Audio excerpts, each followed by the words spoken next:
state here and now that the judiciary will not be a shelter or a sanctuary for the corrupt. Ufisadi Kenya ni kitu ambayo imenyima Wakenya nafasi ya huduma muhimu kama afya, kama mabarabara, kama ajira, na vile serikali imejitokeza.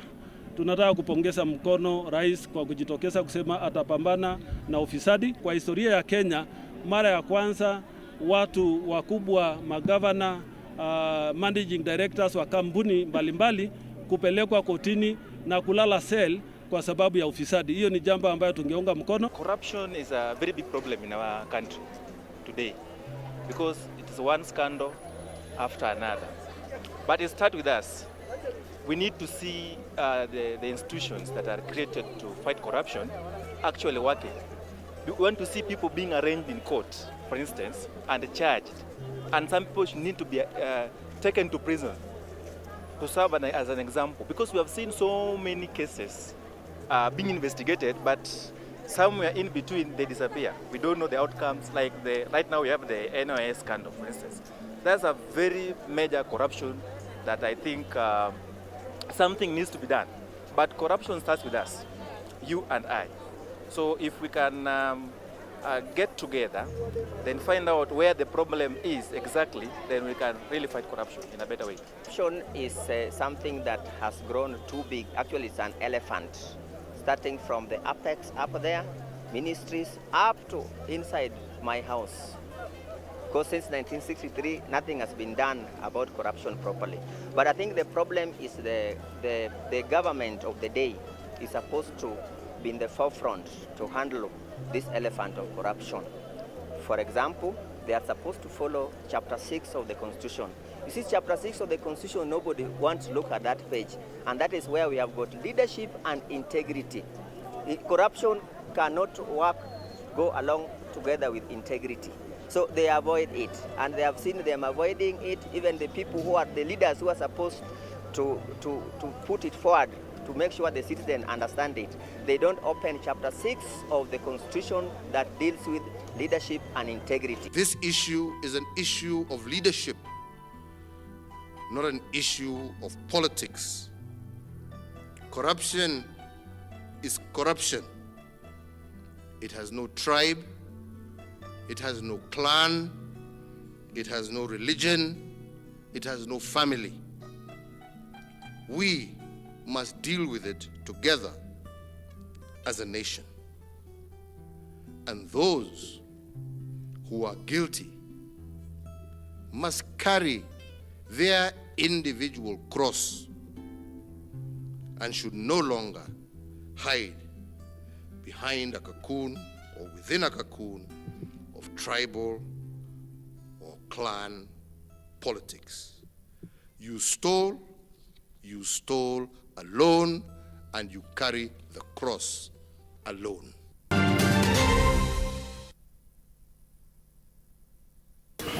Well, those are just the voices of Kenyans as regards our topic of discussion this evening on Beyond the Headlines. Welcome. My name is Catherine Acieng'a. Now, of course, today we will be focusing on what has been making headlines for the past couple of months, the war on graft. And particularly, we will be looking at a statement that politicians have been making in the recent past.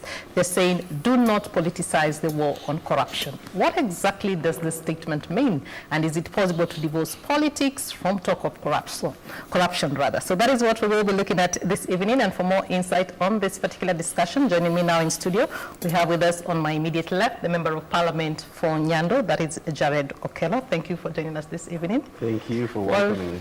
Okay, next to him, we have with us, that is Charles Mwangi Gashishio, who is an advocate of the High Court. Thank you for joining us. Thank you for having me around. Next to him, we have Fred Asira, who is an anti-corruption activist. Fred, it's good to have you. Thank you. And finally, Alex Manyasi, who is our resident analyst and governance expert, just putting into perspective what our discussion is this evening. So let's begin with this statement. Do not politicize the war on graft. Politicians seem to like it. What really does it mean? Mheshimiwa, what does it mean? What do you make of it? Well, first things first. People tend to mobilize their ethnic bases in order to have a leverage for political power. And once that power is seized, they then want to surround power with their ethnic tribesmen. And what therefore that follows is tyranny or tyrannizing the government structure. And therefore, with the consolation that they have a political base behind them, they now dip their ugly hands in the tilly. That means they steal. And once they have stolen, and things get rough as it is now, then they run back to their ethnic bases and say the war on corruption is not actually the war on corruption, but we are the target as a Luo community or a Kalenjin community or Kikuyu community or whichever community.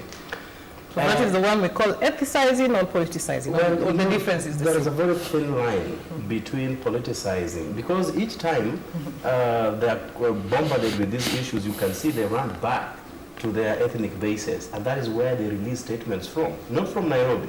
They, concoct a church function in their constituencies and now say that it is not actually a war against corruption, but it is a war against an individual who is myself and you, the people that I represent. But something that we also need to check very carefully, and the lawyer will bear me witness. Article 232 of our Constitution talks about a regional balance in public appointments. This is the missing link. Once people get into power, they forget. They have their own people in power. And therefore, when corruption is being fought in a particular government agency, no one is found there. It is their people who they used their own influence and power to put into offices. And therefore, they get a very quick argument that now it is our people. Because the original sin was to mop up his tribesmen and put them in positions of influence. So that he can hide behind that. Yes. All right. As an advocate, of the High Court, we always say when a matter is in court, it should not be deliberated in a public forum. But are we really seeing this happening? People are taken to court and issues under investigation. It's in court, but still, we politicians using podiums to discuss a matter that is before the courts. I think especially the current constitutional dispensation has given too much freedom, such that some rules and regulations have just been brushed aside. Freedom of expression. Yes. So under the guise of freedom of expression, and especially we have to draw the line between the sub judice rule, that is not commenting on matters before the court, and then the freedom of expression. Now the line is blurred, such that now people are shouting all over, and the Constitution seems to allow that, and no judge seems to come and seem to derogate from the people that constitutional right of freedom of expression. So the line is thin, and especially these days it has just been kind of thrown away. Nobody is adhering to this. Yes. Is there a remedy to this? Well, I think the freedom of expression is okay, but at the same time, I think this constitution has given too much freedom. So there are no limitations. It's such that there are no limitations, and to the detriment of the country as a whole. All right, based on what he's saying, can we say then that the war on corruption has gotten out of hand? Okay, first of all, I don't think there is such a thing as too much freedom because we have been fighting for freedom for some of these things. And when you give government that notion that it's too much, then the government will curtail the freedoms that we have fought for. The only thing I think that people need to realize is that even as we discuss issues that are in court, the law requires that you do not discuss the merits of the issue in court. You can discuss issues which are in court as long as you don't discuss the merits. You see, so it also brings back what he's saying, the thin line between determining what is the merit of an issue before the court and what is not, and those kind of things. And then this issue of politicians saying that, people saying that war against corruption has been politicized. It's true, it has been politicized. Is it a bad thing? Of course it's not, because governments, as they are constituted, are political outfits. So a government can only handle itself politically. So if the issue is corruption, how do you expect a government to handle issues of corruption if it's not by politics? So the problem or the issue that the politicians try to feed onto their people is the issue of ethnic bias, where a people can be biased on their ethnicity based on how things happen. And what the Member of Parliament has said is very true. You see, the problem begins from the onset.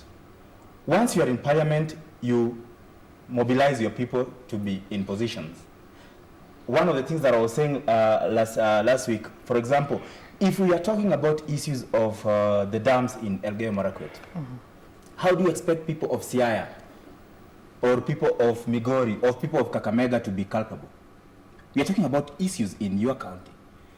If the membership of Kerio Valley board is purely Kalenjins, how do you expect Kambas to be the people who will bear blame? So those are the things we need to interrogate. So if it is about politics, yes, the word on corruption has to be politicized because it's the government of the day that governments are political instruments that needs to handle themselves politically. Yes. Alex, do you agree with him that there is no way to divorce politics from the war on corruption? I think today we're going to have a lot of divergency of views on this, definitely.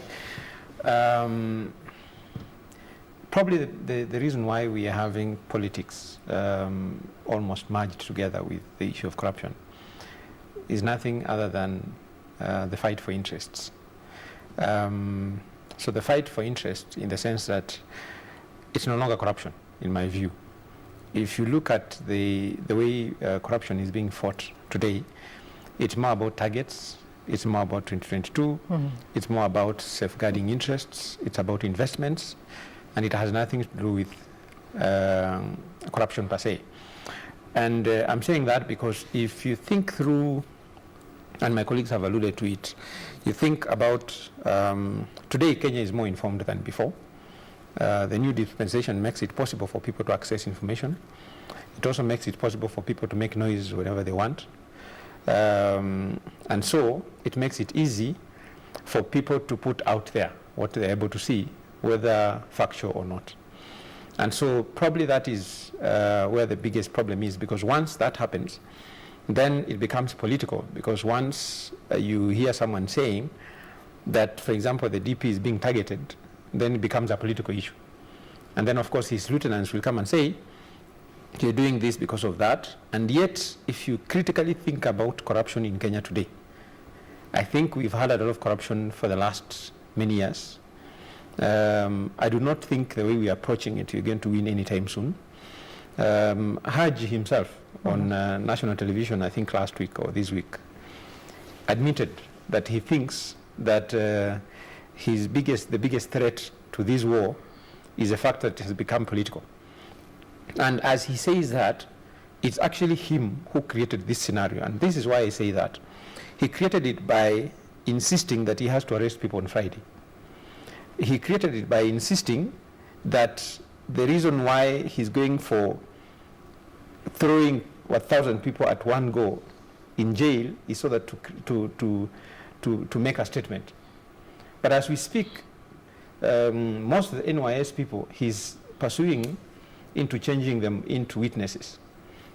Most of the people that they have been interrogating, they are trying to change them and release them on in other ways.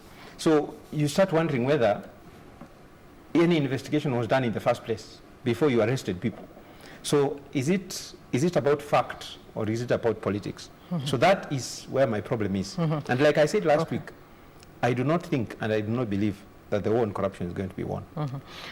Based on what he's saying, you know, the investigative agencies and how they're carrying out these investigations, do you think it is part of the problem why we keep seeing, you know, politicians doing what they're doing? Because they're trying to fight back when you see, you know, investigative agencies coming out and saying, you know, we have arrested this number of people, we have done so and so. Should they keep giving us this update so, you know, we should see the results in court? Well, allow me, before I delve into that, the issue of enjoyment of fundamental rights, which is captured in Chapter 4 of our Constitution on the Bill of Rights, does not offer unfettered enjoyment. There are caveats that can be preferred by a court of law. And that is why each time the government flexes its muscles and uses parliament to come up with draconian laws, we have seen the High Court reversing those trends. So you can't just say that because of the enjoyment of fundamental rights, you can engage in sub judice rule. So that must come out clearly. That yes, you enjoy those rights, but they should not trample upon other people's rights. So there are limitations. Now, I want to say that we have been very advantaged. We are in such a vantage position to come out flat out to fight corruption. I'm saying that because the DCI has a new person in office. So the burdens of the past cannot really be a deterrent to the success on this fight. Mr. George Kinoti is, still pretty new in office, and therefore he can start on a new slate. If you go to the DCI, the EACC, Mbarak is a new guy in office. The DPP has Nordin Haji in office. So if they combine their efforts as people who have newly been sworn in to take over their roles, then they can come out quite prominently to fight graft. It becomes very difficult as the common adage, teaching old dogs new tricks. But these are new brooms. They can sweep better. What is going to therefore affect their delivery is, paying attention to what is being said out here. If you are fighting corruption, then do not listen to politicians, do not listen to voices. Rely solely on evidence adduced to you and produce it in a court of law. Because litigation processes, and my friend, the lawyer knows, is about evidence. It is not about politics out there. If you have that evidence and you produce it to a magistrate or to a high court, court of appeal, and the Supreme Court, the people will be indicted and they will serve the jail terms. But we are trying to fight corruption by punching holes on the prospects of the investigative agencies. But how they're handling themselves, would you say it will make a difference? Well, I have a very big problem with them because, as my brother Manyase has said, they arrest you on a Friday and present you to a court of law on Monday. Now, once they have arrested you and you are in a court of law, then they apply for denial of bail, that they are still carrying out investigations, then you should be locked in for another 10 days. So why were they arresting you to begin with? So you're saying they're playing to the public gallery? They're playing to the public gallery, and that is why to date we haven't had any conviction since they started this war. So what I can say is let them get out of the media. Let them fight corruption. Let them play their cardinal roles without seeking public attention. Okay. The judiciary has been, been on the spot. We've seen, the executive sometimes saying that the wheels of justice are taking too long, that the judiciary should work with government in trying to fight, corruption, and the judiciary responding and saying, bring watertight cases. Okay. What do you make of this, blame game? Well, I think the prosecution in this country generally, and also the Directorate of Criminal Investigations, and the Kenya Police Service at large are in great problems. They arrest people, they take them to court. The judiciary is really riddled with the corruption. The corrupt will be let go. I think even this matter of arresting people on Fridays, the Director of Public Prosecutions might have some justification. Probably feels this monster of graft is getting too much, and they want to hit somebody before the somebody is released by the corrupt courts. To sort of slow so they try a bit to hit you. In fact, this is even encouraging extrajudicial killings. They present people to court, they are discharged, the police are almost regarded as the culprits. So somehow is a kind of a reaction. So I think the DPP was operating out of that frustration. So if the judiciary can be cleansed, and I think with the current constitution dispensation, it is very hard. Because I think our constitution is activist. In fact, I view it as almost as a Mwakenya document. So the freedoms are too much. The constitution was actually crafted by lawyers to make their work easier of letting people go. So actually the police and the entire prosecution process and the agencies in prosecution are in great, great problems. So I'm assuming you're one of those people who are proposing a referendum. Yes, in fact, are drafting the constitution. Before you invite my brother, I'm going to lose my thought process. You present a suspect who has stolen billions before a magistrate, not a judge, but a magistrate. Commonly, you have magistrates who are newly appointed into the judiciary, and you bring the top-notch lawyers. I mean, somebody who has stolen $1 billion, for instance, would not go for any other lawyer. They will go for lawyers of prominence. So you have a magistrate there meeting lawyers of prominence, and she's newly employed into office. Really, that is intimidation to begin with. So maybe in part of our legislation would also to move cases touching on corruption go straight to High Court. Go straight to the High Court. All right, Fred, we've always been talking about, naming and shaming those who are involved in graft. And I think that is beginning to happen, the naming and shaming. But now that it is happening, we are going back to, ethnicization, politicization, and I've had tyrannicizing. I mean, what really are we doing? I think we need to have names, and I've been one of those people who has been advocating for this. This issue of calling things like cartels or saying like the corrupt, we don't have things like those. We need to know who, because the moment you tie a crime to an individual, it is easier to follow through than just having a blanket blame on things. But also, as it happens, is there's so much interest at stake, especially going towards 2022, that naming individuals brings a counterreactive measure from different quarters. If you just mention Weston and the CAA grabbed land, it triggers something. There was an issue of JKIA and KAA merging, it triggered something. Where instead of, now I come back to the issue of how DCI and the other agencies need to hold themselves. You find that they are also like influencers out there who just want to trend. They want to trend a narrative that, oh, this guy was mentioned, here he is. Oh, we have arrested him and we have produced him to court. Then they don't have anything to tell the courts. And as the Member of Parliament has also said, you see, you find that how we are handling corruption, the problem starts even at the process of litigation.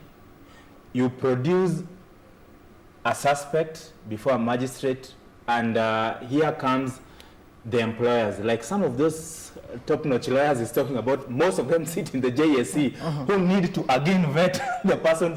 You get it? So it becomes, like I always say that corruption in Kenya has developed tentacles. Every time you cut one, two grows. So you will find that inside the DCI, people will say there's corruption. If you go to the EACC, there is corruption. If you come to the judiciary, there's corruption. If you go to the executive, I'll not mention. If you go back to the legislature, so where will we find justice? All right, Alex, that brings me to the question of where is Wanjiku in all this? Because Wanjiku is losing money. Why aren't they showing Wanjiku where the money is? Unfortunately, Wanjiku doesn't know that he's losing money. Wanjiku, unfortunately, does not connect corruption to why they are buying a kilo of sugar at I don't know how much now. Unfortunately, Wanjiku in this country today does not connect the airport saga to her life. She does not connect the cost of living and why when her child goes to school, it's free, but her life has gone more expensive 5 more times than when she was paying her own school fees. She does not. And I'm saying she does not because when it comes to now the actual voting, Wanjiku makes a decision based on other reasons other than corruption. And so Wanjiku is the biggest saboteur to the fight against corruption. And this is very unfortunate. And it's unfortunate because if Wanjiku knew that she needed to stand for her right and demanded for justice and demanded for the same at the ballot, we will not be talking about politicizing corruption at all, because people will be scared. Mheshimiwa will be scared to go to his constituency because people will ask hard questions. But as it is today, Wanjiku will line up to Mheshimiwa for a kilo of sugar. She will not understand that the same, her life needs to be better because the state is working more efficiently. But we look at Mheshimiwa as a solution to her instant problems. And if Mheshimiwa does not do that, then Wanjiku kicks him out on that basis and not on the basis of his performance on the development, and not on the basis of the governor who is supposed to be providing development in the county, and on the basis of the president who is supposed to be providing development at the national level. So we have a big problem. This country has a serious problem. I'm not sure what kind of civic education we do, even when we run elections. In my view, we spend billions of money safeguarding a vote, but we spend no money educating the voter, who is the biggest decision maker when it comes to changing anything. So if we continue this way, I know I'm sounding like it's doom all the way, but that is a fact. Wanjiku is the biggest problem, and unless we fix it from that point, all this corruption we are talking about, just like I said from last week, it will not. Where did we get our police officers, National Intelligence Service, EACC? These are government officials who don't earn much. Where did the normal living that they ought to have go? These are the people who own palatial homes. Where did they get that from? I mean, it's the same thing that we are trying to talk about. They are the ones who are protecting the same thing. Based on what he's saying, the politics of handouts, do you think it has gone anywhere, or you still have to? Thank you. Let me just pick up from what he's been talking about. Corruption stems right from the onset. The mere fact that an election is carried out, a general election, and there are individuals who have influence over the arbiter, who is IBC, and IBC can make a pronouncement in line with the wishes of the corrupt, because they have been corrupted by themselves. That is where all this begin.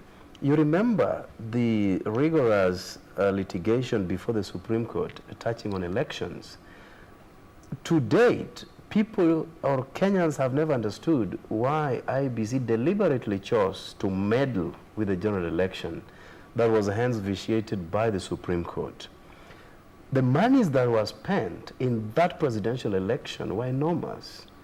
Now, they were harshly indicted by the Supreme Court as being inept in their conduct of services. That is where corruption begins. Now, once you have individuals who can influence their entry into power, then it becomes very easy for them to get involved in Arora Dam and Kimwarere Dam. What about, for the electorate themselves? Do they elect responsible leaders? Or it is the more you give, the more your chances of getting elected? Well, there is another phrase that it doesn't depend much on the votes you garner, but it depends on the pronouncement made. So if the pronouncement may not be in line with with Wanjiku's wish, that means somebody has compromised the electoral body to make certain pronouncements because they've been influenced. Then that is where the problem begins. But again, having gone through an electoral system, Wanjiku certain times would want someone who has an instant panacea to the challenges bedeviling them. And if you can't present that, as my brother says, then you are in big trouble. You can't blame Wanjiku per se, because the corruption right from the onset creates the problems bedeviling them. And therefore, anyone who has an immediate solution to the problems they have then becomes an automatic leader. So, and that is why the handshake by the two principals was done, so that collectively, let us handle the problems, the real, not symptoms, but the problems right from, the base, so that even when we go into another round of election and we are assured of electoral purity, then no one would meddle. Okay. But if we go the way we are now, I can tell you, the next president, your guess is as good as mine. Because the IEBC will still be compromised, the matter will go to court, and you saw how judiciary, immediately after cancelling that presidential election, how they were threatened, up to and including shooting some of their handlers. So if we go the way we are, and that is why both the president and Raila Odinga have come out to say that we are on a wrong trajectory. We must shepherd the ship back to the shore, so that now the rest will fall into place. Yes, Charles. I mean, he's introduced a new twist. It is not the electorate; it is the institutions that have a problem. Okay. What do you make of that statement? Well, I do really think that our institutions are also a problem. For instance, I was looking at the Anti-Corruption and the Ethics and Anti-Corruptions Act yesterday, and the first stated function of the body is to acquire and dispose of property. Issues about fighting the corruptions are mentioned briefly. In passing. In passing is a matter of who gets elected, the process of removal, the finances, and so on. And really, I tend to think that the entire process and our institutions are very much detached from Wanjiku. In fact, I was feeling that probably a correction of the problem is to introduce into our constitutional systems an assertive political intervention mechanism, such that, because a politician, when all is said and done, is answerable to Wanjiku. For instance, if our president is allowed to fight corruption without the other systems that are hindering him, these bodies, these other statutes, I think he might do a good job. If we put the docket under somebody like Matiang'i, probably within about 2 weeks, heads might actually start rolling of the corrupt. And if in the process, some few innocent fellows are affected, that may just be a little collateral damage. And is already there.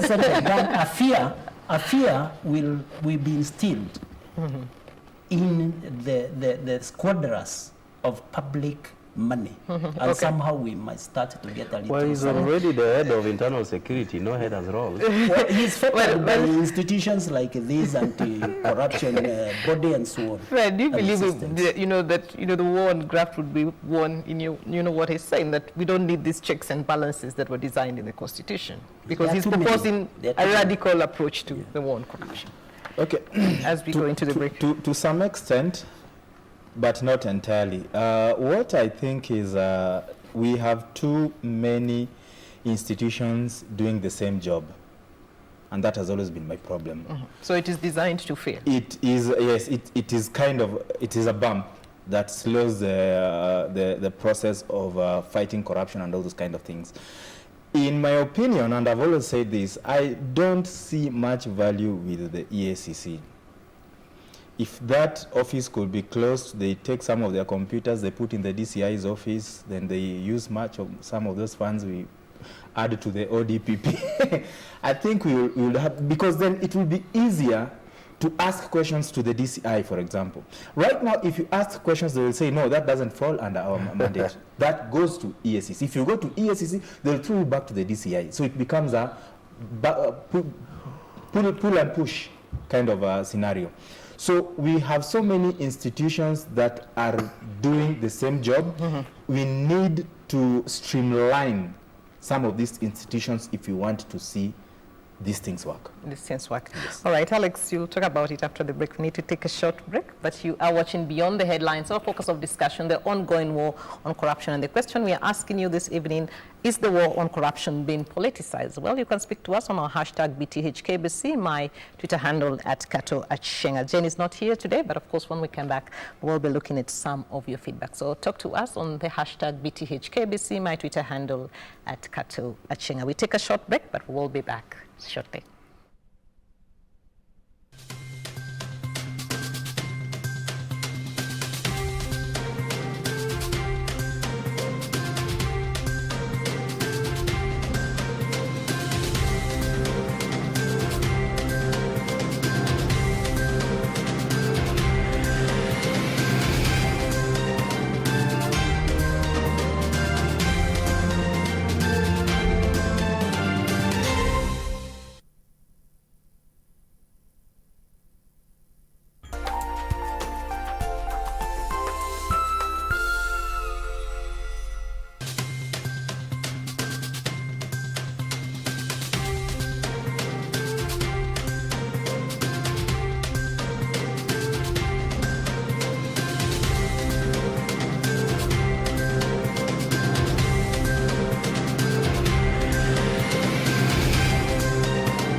Welcome back. If you're joining us, you're watching Beyond the Headlines. Our focus of discussion is the war on politics, and particularly we are asking, has the war on corruption been politicized? That is the question this evening. Our hashtag BTHKBC, my Twitter handle at Kato Acieng'a.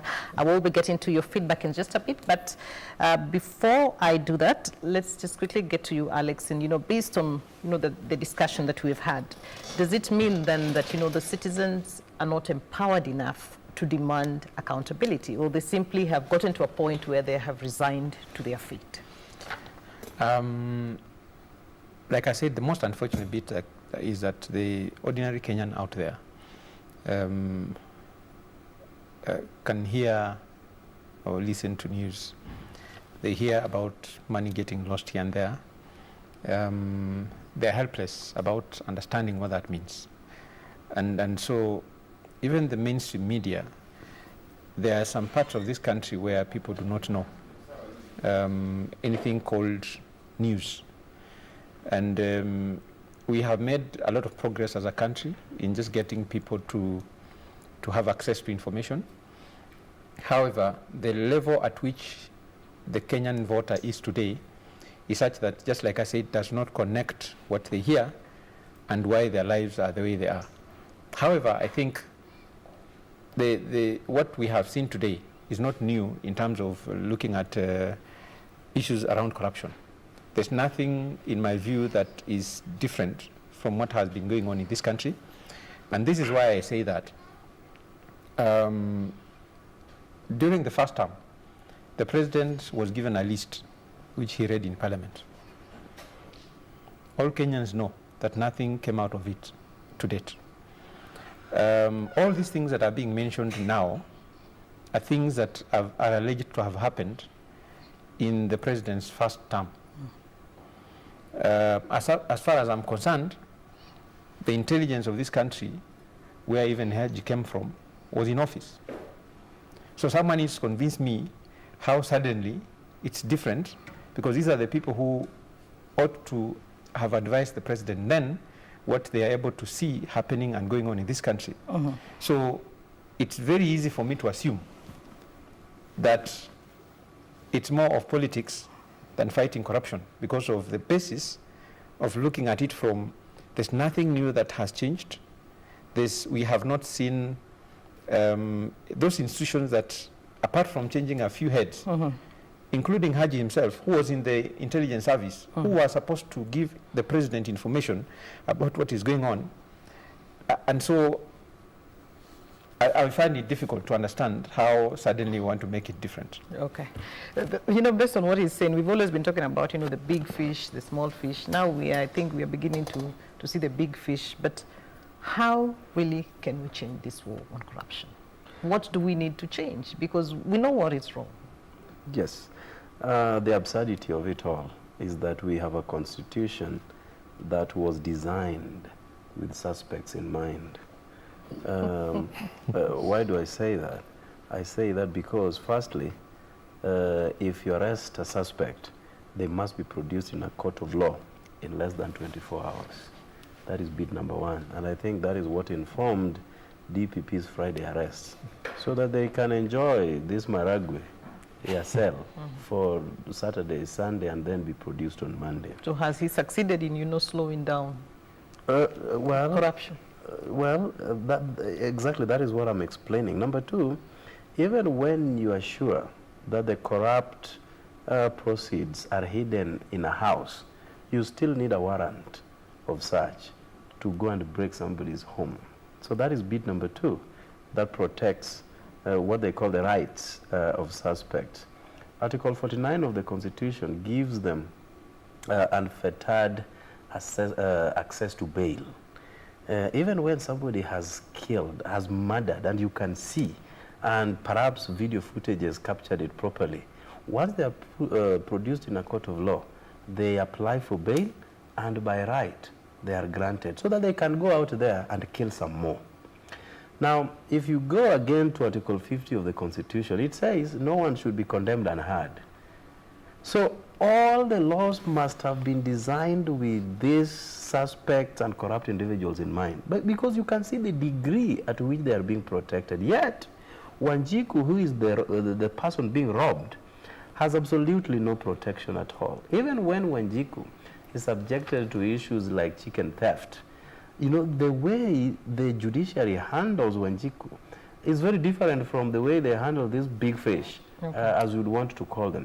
And the government also, together with the investigative agencies, are very slow at attacking these moneyed individuals. So that directly affects the war against graft. But how I wish that, the bravado that these guys are showcasing on TV, Kinoti, Mbarak, and Haji, would just close their eyes and ears to the noises out there, shun politics from delivery, and just move with speed and challenge the courts to do their cardinal responsibility.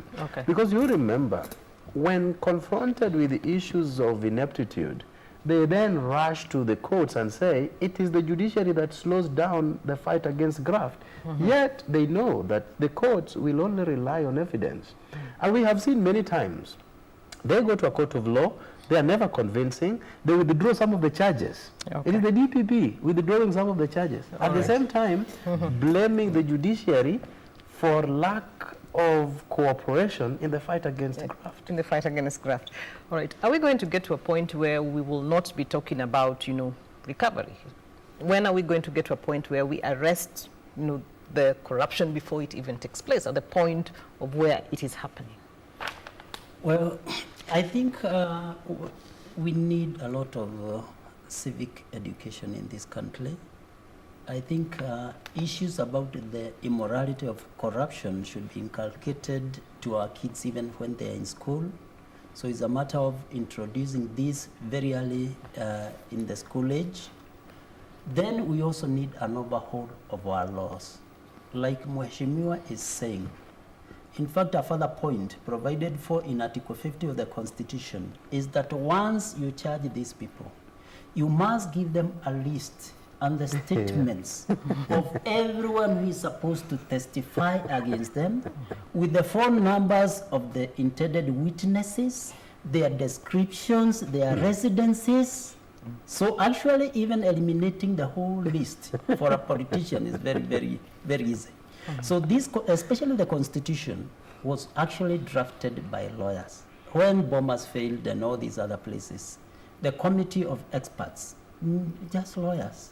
And as I say, they made the work of the lawyers very, very easy. As they say, the devil is in the details. Is a lawyer's constitution protecting the big fish. The Constitution is just geared about protecting the big fish. All these rights, the so-called human rights and so on, are just geared in the protection of criminals. And number one on the list, what is the good news? Because is there any hope? We are resigning faith. Let me say that there might be some hope, for instance, in changing the laws, starting with the Constitution. However, I am a preacher, and I know that these governments of the world, right now in America, they are requiring somebody like Acieng'a. There's a lot of cheating. There's a scandal running over, cheating in the exams and so on. Even the democracy that we think about America, I think is the most immoral of all. They're troubled on the rights of the indigenous natives. So, humanly speaking, will not come to an utopia.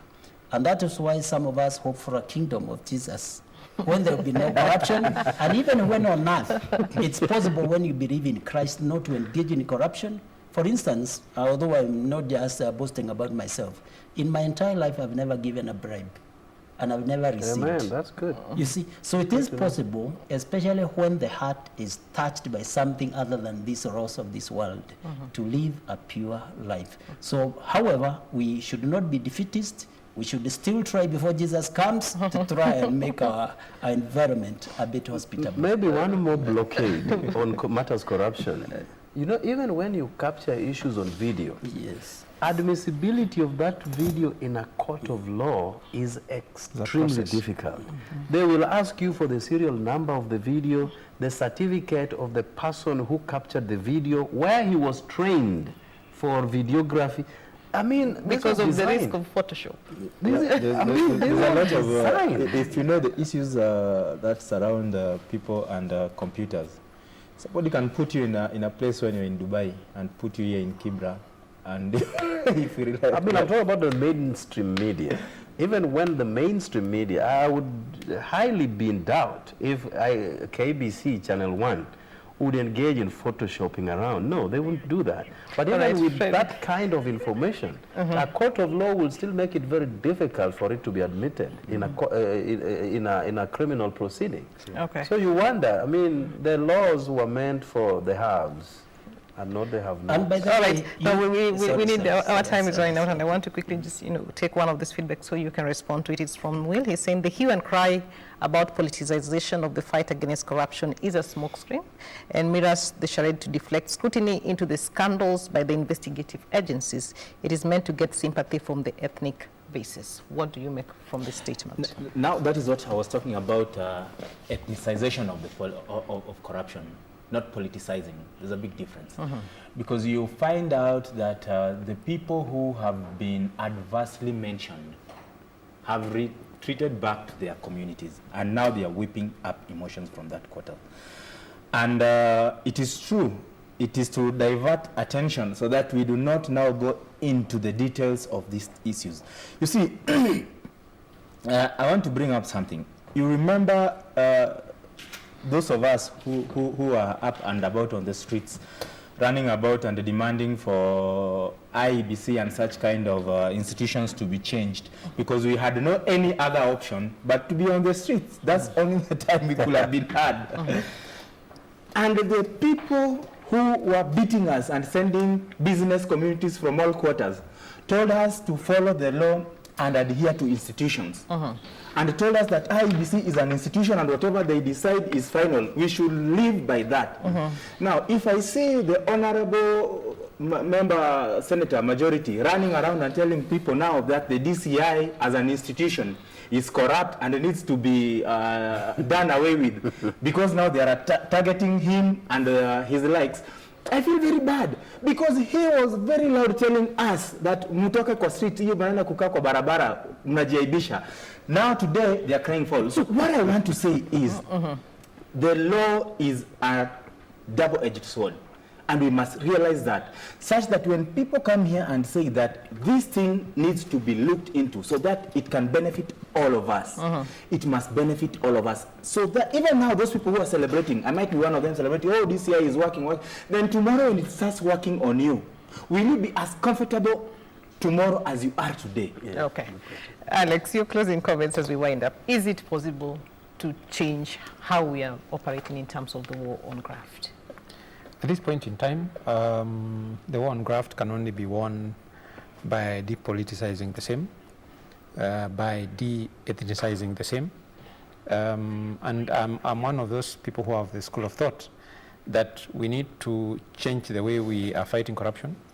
For example, we've had EACC files were taken to them, they disappeared, and that is the institution that we are hoping fights corruption. They are the ones who forward the files to the DPP, and we are hoping that the DPP will get the right files. The DPP came from National Intelligence Service, the institution that is supposed to be knowing it all.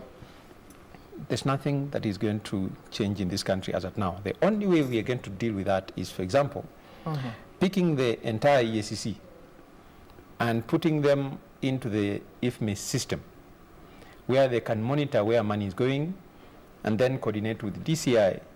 If there's anyone who is withdrawing large sums of money, which was meant for Project A, because IFME is supposed to tell you that, and that money is being diverted to a different location, or someone is withdrawing money at midnight, can you follow up and find out where the money is going? That is the only way you're going to fight corruption. As at now, trust me, the president of this country, I am sure he knows that the war that he's fighting is not corruption but something else. 10 seconds. Is there a solution to this? The solution is, firstly, let's have confidence in the investigative authorities. Let us tone down on rhetorics fighting their prospects. And finally, you know, as Kenyans, we also need to give them a backing. If you have an information that is very important towards litigation, let's share it out with the investigative authorities. Right. I'm told our time is up. Right. So I'm sorry about that, but we really need to wind up because we have the news that is coming up shortly. This is where we have to put a cap on Beyond the Headlines this evening. Of course, our guest with us, we had Nyando Member of Parliament, Jared Okello. We also had with us Charles Mwangi Gashishio, who is an advocate of the High Court as well as a preacher. And we also had with us Fred Asira, who is an anti-corruption activist. And finally, Alex Manyasi, our resident analyst and governance expert. Thank you very much, gentlemen. We have to wrap it up here on Beyond the Headlines. My name is Catherine Acieng'a. Do have yourself a good evening.